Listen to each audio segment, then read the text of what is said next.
Di awal film, kita akan melihat seorang pria bernama Ju Faolong yang berprofesi sebagai seorang anggota polisi di Hong Kong. Karena berat badannya yang sangat ideal, dia pun dikenal sebagai seorang polisi yang sangat cekatan dan juga gesit. Faolong memiliki seorang kekasih bernama KR yang berprofesi sebagai seorang aktris. Keduanya pun telah menjalin hubungan asmara selama 10 tahun. Pagi ini seperti biasa, Faolong pun menyiapkan sarapan untuk dirinya sendiri sambil menonton serial drama yang dibintangi oleh sang kekasih. Dan di sisi lain, KR tengah sibuk syuting untuk film terbarunya. Di sela-sela syuting, KR menghubungi Faolong dan mengingatkan agar dia tidak lupa memberikan jatah uang untuk ibunya. Sang kekasih pun kemudian memintanya untuk datang ke studio foto nanti siang karena mereka akan melakukan sesi foto prewedding. KR juga meminta sang kekasih untuk mengenakan jas yang sudah ia siapkan sebelumnya. Tidak lupa, dia pun meminta Faolong untuk datang tepat waktu dan jangan sampai terlambat. Faolong pun telah bersiap untuk menemui sang kekasih. Namun sebelum itu, dia mampir dulu ke sebuah bank untuk mengambil uang yang akan diberikan kepada calon mertuanya. Di depan bank, Faolong bertemu dengan temannya yang sedang menyamar untuk menangkap seorang penipu yang sering berkeliaran di sekitar bank. KR yang sudah siap dengan gaun pengantinnya kembali menghubungi Faolong untuk segera menemuinya. Faolong pun berjanji akan segera ke sana setelah mengambil uang dari bank. Namun sayangnya tidak berselang lama, sekomplotan perampok bank datang dan suasana pun berubah menjadi sangat tegang dan menakutkan. Melihat manajer bank dianiaya oleh kawanan perampok tersebut, Faolong yang notabene seorang anggota polisi pun tidak bisa tinggal diam. Dia pun segera menyerang kawanan perampok tersebut seorang diri. Perkelahian di antara keduanya pun tidak dapat terhindari. Namun akhirnya kawanan perampok tersebut berhasil melarikan diri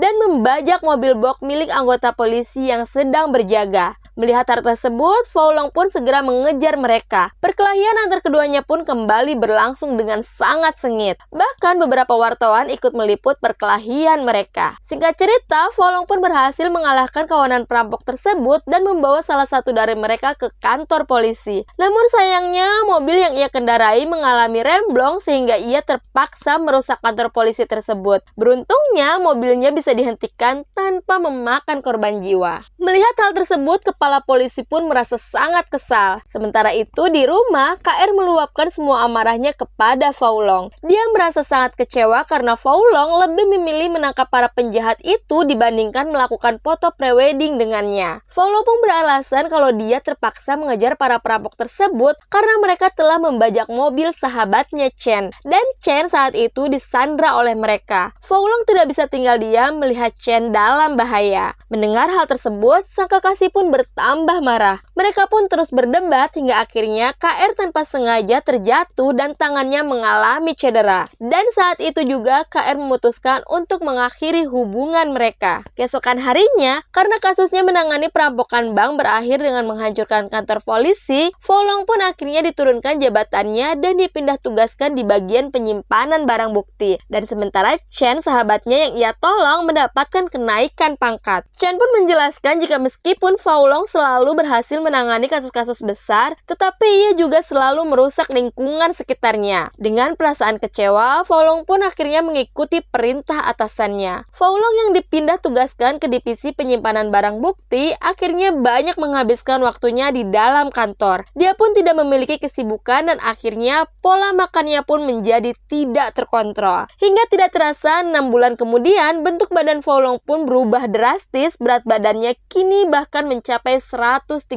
kg.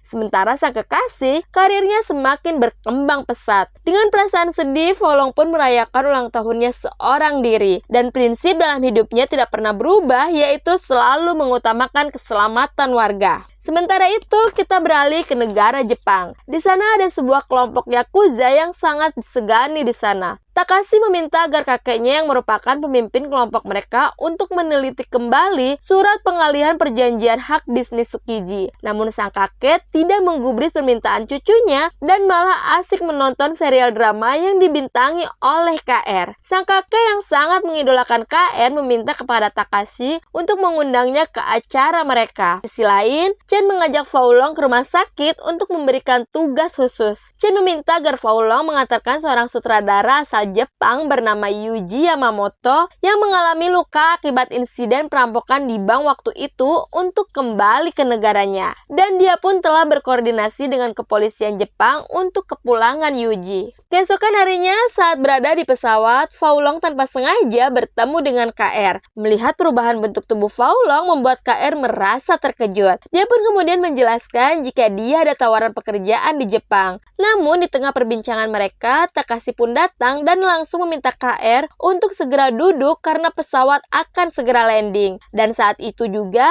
tanpa sengaja Takashi melihat sosok Yuji. Singkat cerita, Faolong dan Yuji pun sampai di Jepang. Mereka pun disambut oleh Tuan Endo, kepala polisi Jepang, dan juga Maggie, seorang penerjemah. Ketika sedang di dalam mobil, tiba-tiba saja tercium bau kentut yang sangat menyengat sehingga mereka pun memutuskan untuk berhenti di sebuah toilet umum. Tuan Endo menuduh Yuji lah pelakunya dan segera membawanya ke toilet. Namun ketika di toilet, tiba-tiba ada seorang pria yang datang dan langsung menyerang Yuji. Yuji pun segera melarikan diri dan Faolong gagal untuk mengejarnya. Dan ia pun harus kehilangan jejak Yuji. Kepala polisi Hong Kong yang mengetahui hal tersebut langsung menghubungi Faolong dan mengancam dia jika ia tidak bisa berhasil menemukan Yuji, maka ia tidak akan pernah bisa kembali ke negaranya. Xiaosha, orang yang diminta untuk membantu Faolong, pun datang menjemputnya ke kantor polisi. Sementara itu, diam-diam Tuan Endo ternyata berhasil menemukan Yuji dan menyerahkannya kepada Takashi. Xiaosha pun membawa Faolong ke rumahnya. Di sana, Xiaosha menceritakan tentang dirinya kalau 10 tahun yang lalu ternyata dia juga adalah seorang anggota polisi di Hong Kong. Dia bahkan dijuluki sebagai detektif tangan panas. Dan Chen adalah anak buahnya dulu. Dan sekarang dia telah menemukan cintanya di sini. Sementara itu, para yakuza tiba-tiba mendatangi sebuah restoran milik Feng Hua, wanita yang sangat dicintai oleh Xiaosha. Para yakuza tersebut menagih hutang Feng Hua, namun Feng Hua berusaha untuk meminta kelonggaran waktu. Karena kesal, para yakuza pun tanpa basa-basi langsung merusak restoran tersebut. Melihat hal tersebut, Xiaosha pun berusaha untuk menghentikannya. Namun yang terjadi, keadaan malah semakin bertambah kacau. Faolong yang mengetahui hal itu pun langsung membantu Xiaosha. Perkelahian antara Faolong dan juga para yakuza berlangsung dengan sangat sengit. Setelah para yakuza berhasil dikalahkan, tidak berselang lama para polisi pun datang. Faolong pun segera mengajak Xiaosha untuk bertemu dengan polisi. Namun Xiaosha malah menyuruhnya untuk segera masuk ke dalam rumah. Karena para polisi tersebut hanya akan datang setelah kasus atau keributan selesai. Dan itu adalah hal yang sangat sia-sia. Melihat para yakuza itu dibebaskan begitu saja membuat Faolong merasa tidak percaya dengan kinerja polisi Jepang. Sementara itu, Yuji yang saat ini sedang disekap oleh Takashi mulai diinterogasi. Rupanya Takashi dan anak buahnya mengetahui kalau Yuji sedang merekam aksi mereka yang sedang menyelundupkan obat-obatan terlarang. Oleh sebab itulah, Takashi terus memburu Yuji untuk mengambil rekaman tersebut agar tidak jatuh ke pihak kepolisian. Namun sayangnya Yuji yang mengalami cedera di otaknya membuatnya harus kehilangan sebagian memorinya. Karena Yuji terus-menerus mengelak dan tidak dapat menjawab pertanyaan Takashi, dia pun akhirnya dianiaya oleh Takashi dan juga anak buahnya. Di sisi lain, Faolong bertanya kepada Xiaosha, kenapa para polisi membantu para yakuza tersebut. Xiaosha pun kemudian menjelaskan jika di sini polisi dan yakuza memang hidup berdampingan dan mereka pun tidak punya pilihan selain membiarkannya. Melihat kondisi restorannya, Feng Hua pun langsung mengungkapkan kemarahannya. Menurutnya, akibat perkelahian Faolong dan para yakuza tersebut, dia harus menghabiskan biaya 3 kali lipat dari hutangnya untuk merenovasi restorannya. Dia pun meminta Faolong untuk tidak ikut campur ke dalam masalahnya. Bahkan dia juga mengatakan jika memang Faolong suka membantu orang lain, kenapa dia tidak menjadi Superman saja. Setelah kepergian Xiaosha dan Faolong, Xiaohu memberikan sejumlah uang pemberian Xiaosha kepada bibinya. Sementara itu, Xiaosha menjelaskan bahwa Xiaohu adalah keponakan Feng Hua. Dan setelah Setelah kedua orang tuanya meninggal karena kecelakaan, Xiaohu pun akhirnya tinggal bersama sang bibi. Feng Hua memilih untuk merawat keponakannya dan tidak ingin kembali lagi ke Hong Kong bersama dirinya. Xiaoxia kemudian mengatakan jika ia merasa tak percaya, aktris cantik KR bisa menjadi kekasih Faolong. Dengan berbangga diri, Faolong pun menunjukkan foto-foto dirinya sewaktu ia masih memiliki tubuh yang ideal. Keesokan harinya, Faolong mendapatkan kabar tentang kematian Yuji dan mayatnya ditemukan di Teluk Tokyo. Tuan Endo menjelaskan kalau penyebab kematian Yuji adalah karena bunuh diri. Dia sengaja mengkonsumsi obat-obatan terlarang dalam dosis yang banyak, lalu menceburkan dirinya di Teluk Tokyo. Namun melihat keadaan Yuji yang penuh dengan luka memar, Faolong pun merasa yakin jika Yuji tidak bunuh diri melainkan dianiaya oleh seseorang. Tidak ingin rahasianya terbongkar, Tuan Endo pun segera menyuruh Faolong untuk segera kembali ke negaranya karena kasus yang ia tangani saat ini telah selesai. Namun bukannya kembali ke Hong Kong, Faolong justru meminta bantuan Xiaoxia untuk menyelidiki kasus kematian Yuji. Mereka akhirnya menemukan tempat tinggal Yuji. Setelah mengobrak-abrik seluruh ruangan yang ada di sana, Faolong akhirnya menemukan sebuah ponsel yang tersimpan rapi di dalam bantal. Faolong pun sangat merasa yakin jika di dalam ponsel itu ada sebuah petunjuk. Ia pun kemudian membawa ponsel tersebut. Setelah itu, mereka pun pergi ke sebuah kedai makanan. Xiaoxia pun merasa sangat heran kenapa Faolong yang sudah bekerja selama 10 tahun di kepolisian tetapi belum menjabat menjadi seorang inspektur. Tidak berselang lama, Xiaohu pun datang dan mengatakan jika ponsel Yuji telah berhasil diperbaiki. Namun ada satu video yang belum bisa kebuka dan membutuhkan waktu yang lebih lama. Xiaoxia tanpa sengaja melihat pasar ikan di ponsel Yuji. Keesokan harinya, Xiaoxia pun membawa Faolong ke pasar ikan tersebut untuk mencari petunjuk berikutnya. Tak disangka di sana sedang ada perayaan pengalihan hak bisnis Tsukiji dan bintang tamunya adalah KR. Faolong dan Xiaoxia terus berkeliling mencari petunjuk sampai suatu saat Xiaoxia tanpa sengaja mengambil seekor ikan yang cukup besar dan rupanya ikan tersebut tanpa sengaja terjatuh saat akan dimasukkan ke dalam truk. Xiaoxia pun segera memakan ikan tersebut tanpa ia sadari kalau di dalam ikan tersebut terdapat obat-obatan terlarang dan hal itu membuatnya menjadi mabuk. Para yakuza yang mengetahui hal tersebut pun langsung menangkap Xiaoxia. Melihat Xiaoxia dalam bahaya, Faolong pun segera membantunya. Melihat kondisi Xiaoxia yang mabuk, akhirnya Faolong pun menyadari kalau ikan-ikan yang berukuran besar tersebut digunakan sebagai alat untuk menyelundupkan obat-obatan terlarang tersebut. Perkelahian pun tidak dapat terhindari. Karena perkelahian mereka, pasar ikan pun menjadi hancur berantakan dan acara yang diselenggarakan pun menjadi kacau. KR yang melihat hal tersebut pun langsung menghentikan aksi Faolong. Namun Faolong terus mengatakan kepada semua orang bahwa mereka semua adalah para yakuza dan semua orang yang hadir harus menolongnya. Namun KR segera menghentikan Faolong dan mengatakan jika ia memang sudah mengetahui kalau mereka adalah yakuza dan dia hanya melakukan pekerjaannya. KR pun meminta agar Faolong tidak menghancurkan pekerjaannya karena ini adalah karir di luar negeri yang pertama baginya. Faolong terus memohon agar KR segera pergi dan mengakhiri kerjasamanya dengan yakuza tersebut karena dia tidak ingin KR dalam bahaya. Dan tidak berselang lama kemudian, para polisi pun datang. Namun alangkah terkejutnya Faolong setelah melihat Tuan Endo malah memberikan hormat kepada mereka. Tuan Endo pun kemudian menyuruh Faolong untuk segera pergi. Di kantor polisi, Maggie mengatakan jika kelompok Higashino tidak akan menuntut kerugian yang telah disebabkan oleh Faolong. Dan soal obat-obatan terlarang tersebut, para polisi Jepang memang sudah lama mengetahuinya. Namun mereka tidak memiliki bukti yang cukup kuat untuk menjerat mereka. Faolong pun akhirnya berpikir apakah keputusannya untuk membela semua kebenaran itu adalah tindakan yang tepat ataukah ia harus memilih hidup sebagai orang biasa dan menghabiskan waktu bersama sang kekasih tanpa adanya gangguan. Sementara di sisi lain, KR terlihat sedang menemani para yakuza.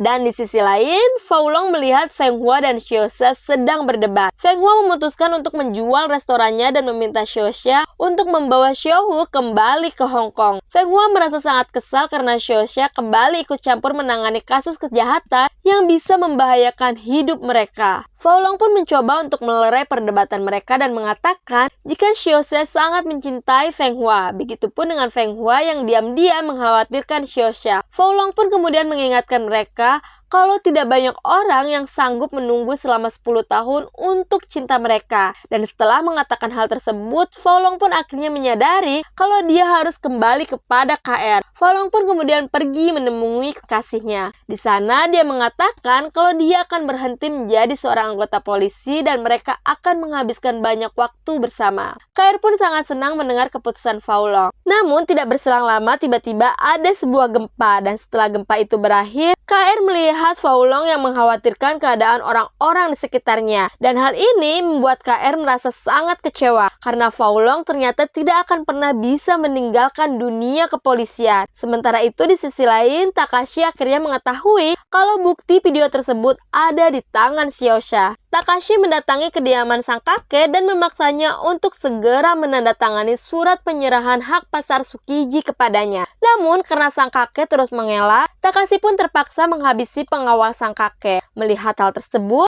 dengan rasa takut dan terpaksa, sang kakek akhirnya menandatangani surat tersebut. Dan KR yang tanpa sengaja melihat semua kejadian tersebut berusaha untuk melarikan diri. Namun sayangnya usahanya gagal dan ia pun harus mengalami penganiayaan yang dilakukan oleh Takashi. Di sisi lain, Shiohu memberitahu Shiosha kalau videonya sudah diperbaiki. Dan setelah mengetahui kalau video itu adalah bukti kejahatan Takashi, Shiosha pun berusaha untuk menyembunyikannya. Namun sayangnya tidak berselang lama, para Yakuza anak buah Takashi pun datang dan langsung menyerang. Mereka meminta Shiosha untuk menyerahkan ponsel tersebut. Fenghua dan Shiosha berusaha untuk melindungi ponsel tersebut walaupun mereka harus terlibat perkelahian dengan para Yakuza. Dan tidak berselang lama, Faolong pun datang dan langsung menghabisi mereka semua tanpa ampun. Setelah keributan mereda, para polisi pun datang. Faolong yang sudah tidak tahan dengan kinerja para polisi pun langsung menemui Tuan Endo dan mengatakan kalau dia sudah mengetahui jika selama ini dia dan para Yakuza